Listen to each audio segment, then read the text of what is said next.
Budget season is coming. Soon enough, churches across the nation will start the budgeting process. Now, with a lot going on in the market today and potentially a recession, how can you know if your church's budget is healthy? We're going to give you 6 quick tests to help you get started.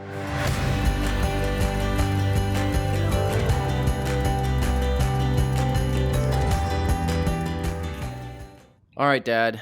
Um, Church budgets are probably something that people are going to be paying a little more attention to this time around.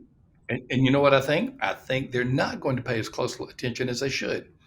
I think that the all the liquidity that was injected into the market and all the benefits that both businesses and individuals received as a result of the pandemic, I think that there are going to be a lot of individuals and businesses and churches that are caught off guard with this. So these tips are necessary. Even if we weren't facing a recession, these tips are necessary. Yeah, I think that's a good point. I think we've been lulled into a bit of complacency. And while some may be acutely aware of what's going on in the markets, others may not. And the excess liquidity has gotten everyone quite comfortable. But hey, if you're watching this episode, we hope to help you a little bit. Absolutely. So let's start with the first point here. The children's ministry budget should be equal to or more than the worship ministry budget. I love that one.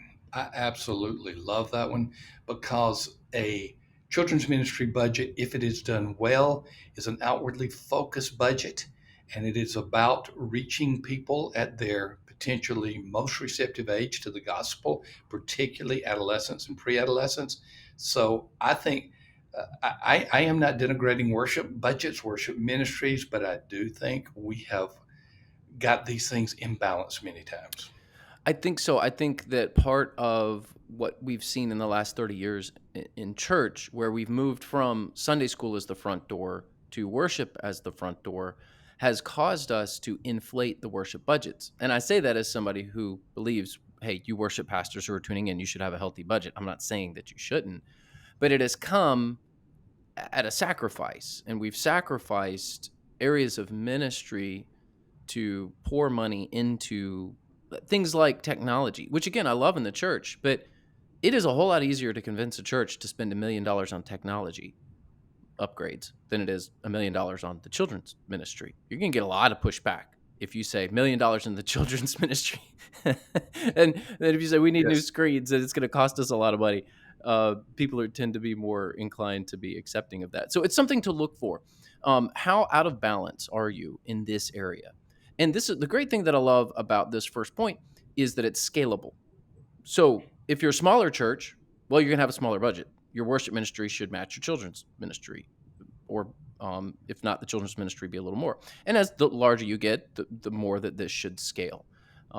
So point number one, I start here for a reason because I think it's often missed.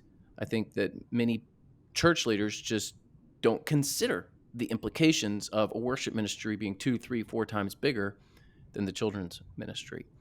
So I love it. as you do I your love it. budget, check that. How proportionally, how big is your children's ministry budget relative to your worship ministry budget? Point number 2 here. The personnel budget should be less than 55% of the total budget. I do like 50-55%, that range being the ceiling. There is a caveat here. If you do not have debt, then you can have an inflated personnel budget that is 40% or 45% because debt payments take up a good portion of the budget and they can reduce proportionately what looks to be like a low personnel budget. I recently dealt with a church, Sam, that I'm not going to give the numbers because it would give too much away, but just in general terms, they had no debt, and so their personnel budget didn't look like that big of a percentage. It may have been 40%. So, oh, that looks fine. But their staffing was 3 to 4 times what it should have been for a church that size. So I would put that caveat in there. Yeah, That's the and only I one. will also say that not having debt, which is a good thing, sometimes you overhire and you push that 50, 55, 60%. and then something happens and you find yourself needing to do a capital project, needing to take out a loan, even if it's a small one, and you're faced with that awful decision of, do we pay the bank or do we pay our people? And Yep. see, if you're, that 55% really is a max, and it's a max without debt. And if you don't have debt, it doesn't mean that you should just shoot right up to that percentage, because some churches the giving's good, but the attendance is light, and you really don't need all that staff, even if you can afford it. Exactly. Um, Exactly. and so something to look for. Obviously, if you're at 30-35% there, you probably have room to go hire somebody and might need to. So Exactly. general rule of thumb, 50% total. Now that's total personnel costs too. That's not just Yep. salaries. That's benefit, reimbursable expenses, salary, and housing. Full-time, part-time, everybody. So Yep. make sure that you include every possible personnel expense in that calculation to make sure that you're about half the total budget. Third point, every ministry should include evangelism in the budget. Well, you just rang my bell, Well, you um, did get a PhD in evangelism. which means absolutely nothing. But churches are letting evangelism die. Part of it is budget allocation, part of it is time allocation, part of it is just simple priority. But we are not budgeting to reach beyond our own. We're budgeting more like we're a social club than we are a gospel outpost. And that is killing churches. Putting evangelism in the budget is not going to be a magic bullet, a silver bullet, but it is a step in the right direction. Have you ever begun a gospel presentation by saying, I'm a doctor and I need to prescribe Jesus?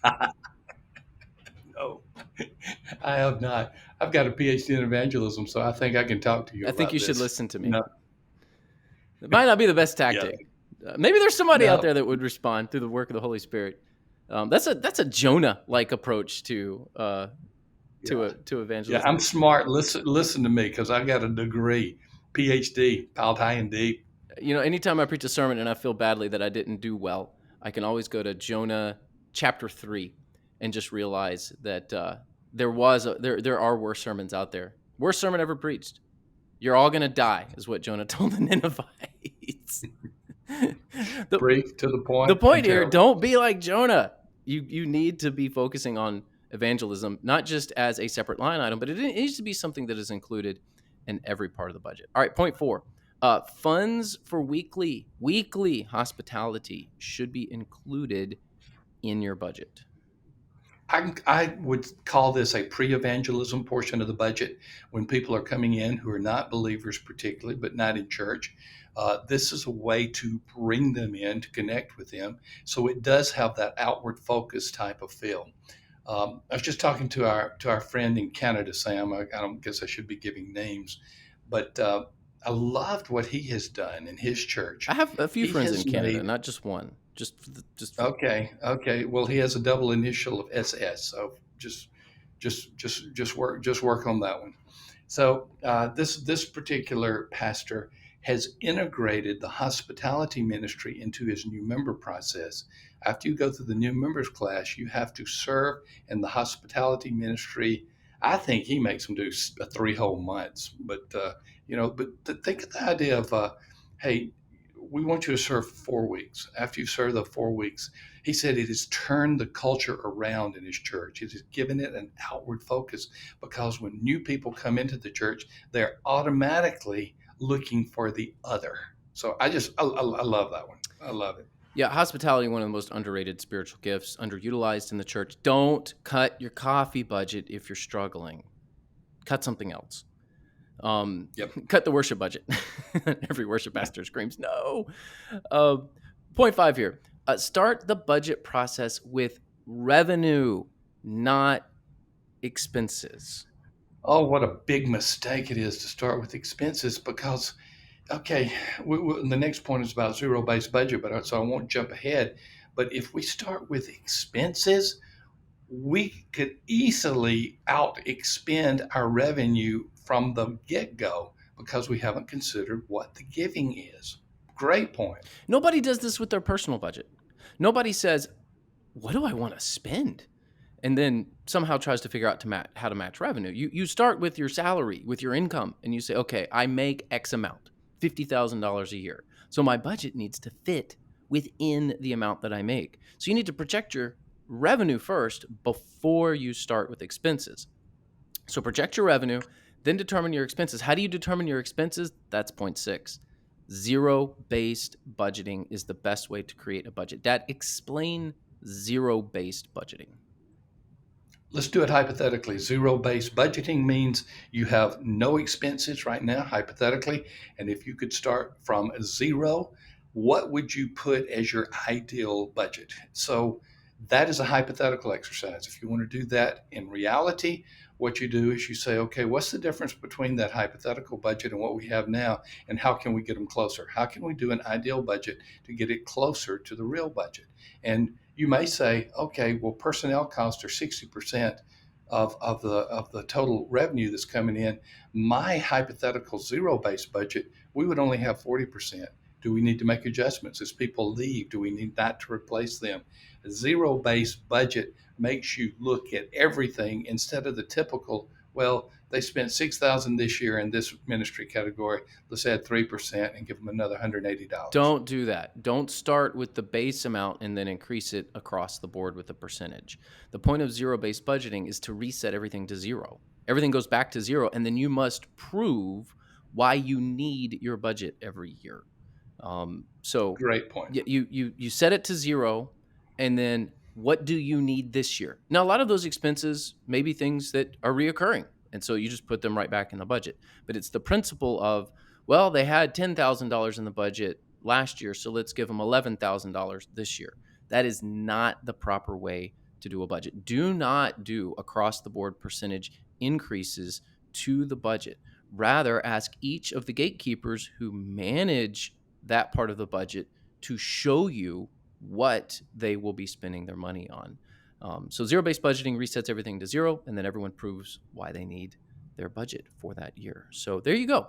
6 quick tests, not the only ones. Obviously, this is not a comprehensive video, but 6 quick ways to answer that question. Is your church budget healthy? Really want to thank all of you for tuning in. If you don't mind, if you haven't bought my book, I'm going to do a shameless plug, The Church Revitalization Checklist, a hopeful and practical. It is the best revitalization book on the church that has been written, period, outside of the book of Acts. Giving our biological connection, you may be a bit biased in that, but I will take the compliment. So it's a hopeful and practical guide for leading your congregation to a brighter tomorrow. It's a positive perspective. It is a hopeful book on how to lead your church through the revitalization process. It includes a checklist, which makes things fairly easy. All right, so get the book. You can see the link below. Also, we are offering you a 30-day trial to our silver membership.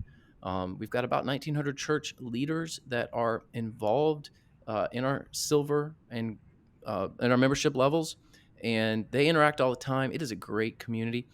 Give it a whirl. Give it a try. You can see the link below, churchanswers.com/free. Let you guys get in there and just try it. No, nothing wrong with that. Also, if you don't mind, like this video, hit subscribe, and visit us at churchanswers.com, where we are growing healthy churches together.